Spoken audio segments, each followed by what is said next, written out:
La Horta del Chane, 1921, óleo sobre lienzo, 40 por 50, colección privada, Barcelona. Dalí comenzó a pintar casi por intuición, con una facilidad pasmosa que luego desarrolló de forma más académica bajo la dirección del maestro Juan Núñez en Figueras. Las primeras pinturas del joven Dalí discurren casi siempre sobre edificios y paisajes de su ciudad natal, y Cadaqués, la localidad de la Costa Brava donde la familia veraneaba. Además, hacía retratos de su familia y sus amigos. El joven Dalí, todavía residente en Cataluña, se inició en la pintura de la mano del tema más innovador del momento de las artes plásticas en esa región, el paisaje. En aquellos momentos el paisajismo vivía un auge sin precedentes, especialmente gracias a las obras que el mayor especialista catalán, Joaquín Mir, exponía cada año en Barcelona. Dalí tuvo ocasión de visitar sus exposiciones y anotó en sus diarios de juventud el impacto que le causó la visión de estas pinturas. No es extraño que tratara de imitar al maestro en aquello más singular, la visión real del paisaje tomada de la visión natural, la resolución de la dificultad de la captación de la luz, el uso de colores puros y contrastados, de una pincelada gruesa y el efecto de los toques de color resueltos como manchas de color. Igualmente, a imitación de Mir, Dalí empleó telas muy gruesas con sus primeros paisajes de Cadaqués.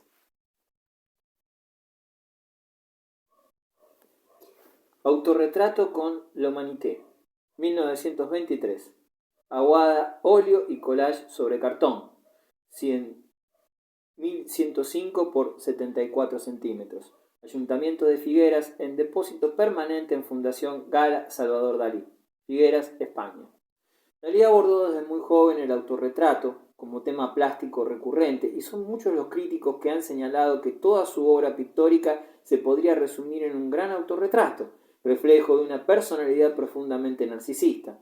En líneas generales, se distinguen tres tipos de autorretratos: los de género, en su juventud; los surrealistas, donde funde sus rasgos en otros objetos; y los autorretratos dobles, hacia el final de su carrera, en los que aparece con Gala. Autorretrato con l'Humanité pertenece a la segunda categoría. Este cuadro lo termina el pintor cuando ya está instalado en Madrid, y muestra un cambio radical en su estilo que no tiene prácticamente nada que ver con lo que había realizado hasta entonces en Figueras y Cadaqués. Ahora las influencias del cubismo y los metafísicos son evidentes. Quizás por la lectura del Espíritu Nouveau, Dalí juega con los planos verticales y utiliza la técnica de la aguada para plasmar tras la figura central una serie de rectángulos que hacen referencia a sus cuadros. Este guiño tiene que ver con la actividad frenética de la que estaba imbuido el autor para poder participar en todas las exposiciones y salones plásticos posibles. De la misma manera, su figura se hace casi geométrica: rostro largo y ovalado, pelo largo y simétrico, ojos marrones rasgados en el centro del cuadro, con una perspectiva cuando menos forzada. Llama la atención la ausencia de labios y mejillas, que quizás se entiendan desde la óptica de Freud, para quien estos dos componentes del rostro equivalen al aparato sexual femenino. Sin embargo, la nariz sí está parcialmente dibujada, y es que el apéndice nasal es para el doctor Vienés la representación de la sexualidad masculina. Dalí se viste a sí mismo con una especie de mono azul, como si fuera un obrero, y a la altura de su hombro, en un juego cromático de contraste, se ubica la cabecera del periódico comunista l'Humanité, al que ya estaba suscrito en Cataluña. Otro de los rasgos técnicos significativos del cuadro es la utilización del negro. En esa época, los estudiantes de la Academia de San Fernando empleaban morados y lilas a la manera de los impresionistas, pero Dalí recupera los trazos vigorosos del negro para delimitar, dar profundidad y dramatizar. Intención y compromiso.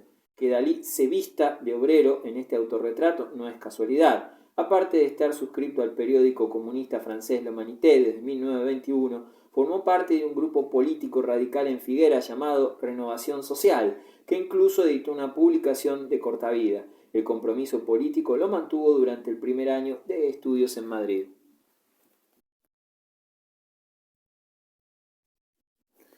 Retrato de mi padre, 1925, óleo sobre lienzo, 104 por 104, Museo Nacional de Arte de Cataluña, Barcelona, España.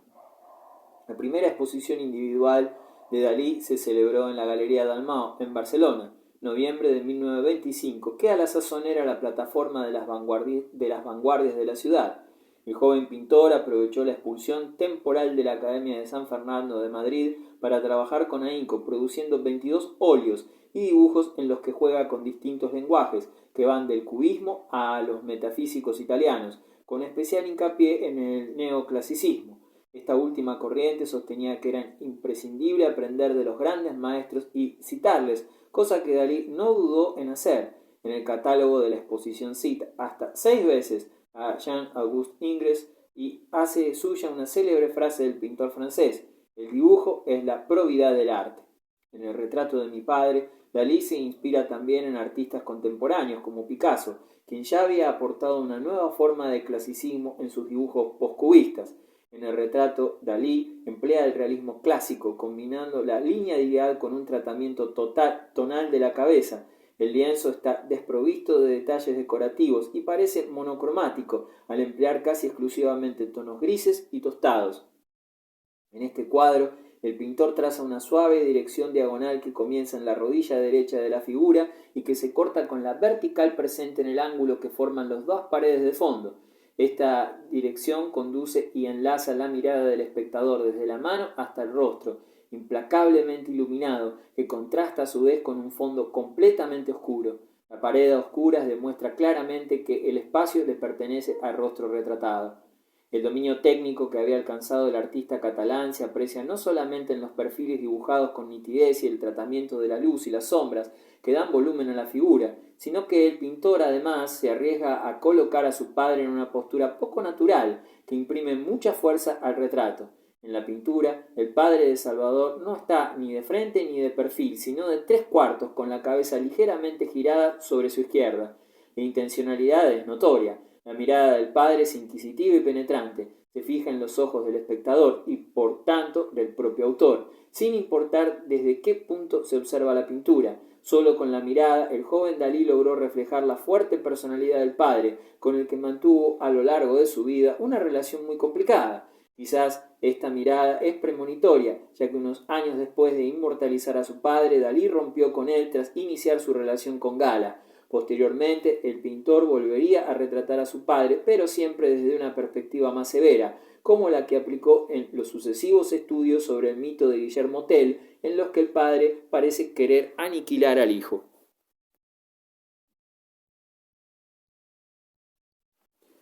Figura en una ventana, 1925. Óleo sobre cartón piedra, 105 por 74 centímetros.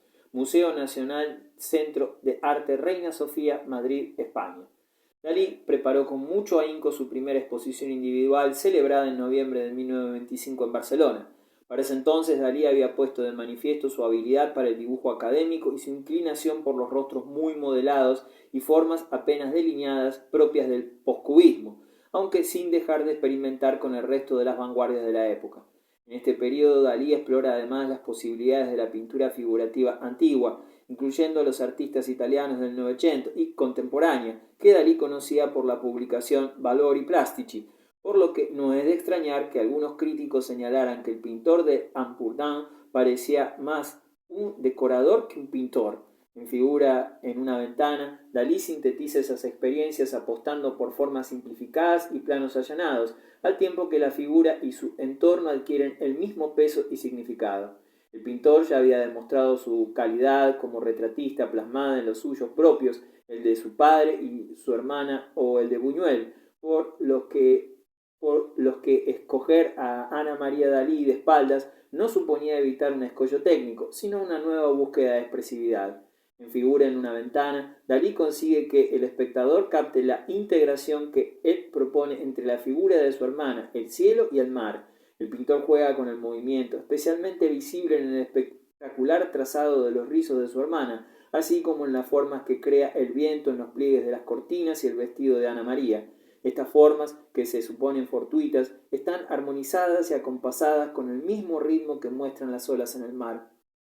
Ana María Dalí fungió como modelo de su hermano en numerosas ocasiones, y no es casual que haya posado de espaldas para él, ya que otro modelo hubiera exigido casi con total certeza poder observar su rostro en el lienzo.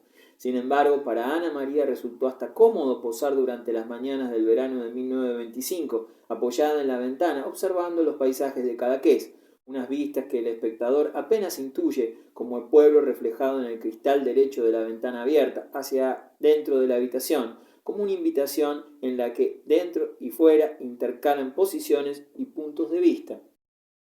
Guiño romántico. Al enmarcar a su hermana Ana María tras una ventana, el pintor refleja la cotidianidad de las mujeres de esta época, limitadas a un mundo de puertas adentro, la casa, sus labores y sus hijos. El mundo masculino, el del trabajo y la diversión, está de puertas afuera. Las mujeres solo accedían a él desde la contemplación.